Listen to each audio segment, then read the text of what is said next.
कसं आहे, हे जरंगे आहे की नाही, हे जरंगे आहे ना, पावसाळ्यामध्ये काही उगवत असते माहिती आहे तुम्हाला, छत्र्या म्हणतात. तसं निवडणुका जवळ आल्या ना, हे छत्र्या आहात हे जरंग्यासारख्या, या की नाही हे लिफ्ट करा दो असतात, हे कोणासाठी तरी काम करत असतात. मग हे कधी मला तुम्ही बघा तपास करून तुमच्या इन्व्हेस्टिगेशन जर्नलिझम मधून की यांच्या सोबत कोण असतंय. यांच्या सोबतचे मग ते रेती माफिया असतील की मग ते काय म्हणतात ते गुटखा माफिया असतील.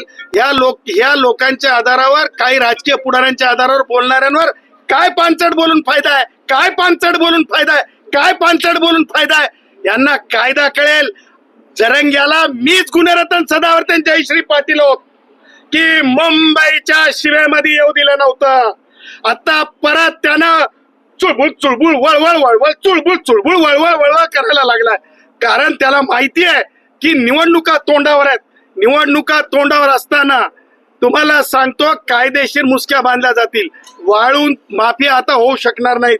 तुम्हाला सांगतो माननीय मंत्रिमंडळाने निर्णय केलेला आहे की सामान्य कष्टकऱ्यांना, सामान्यांना घरकुलासाठी जर आता वाळू लागत असेल तर सन्मान्य बावनकुळे साहेबांनी स्पष्टपणे सांगितलंय. आणि आता या वाळू माफियांना घाबरायची गरज नाही. घरपोच आपल्याला शासनाच्या वतीने त्याची जी काही पावती असते वाळूची, ती सामान्य कष्टकऱ्यांसाठी, सामान्य लोकांसाठी मिळणार आहे.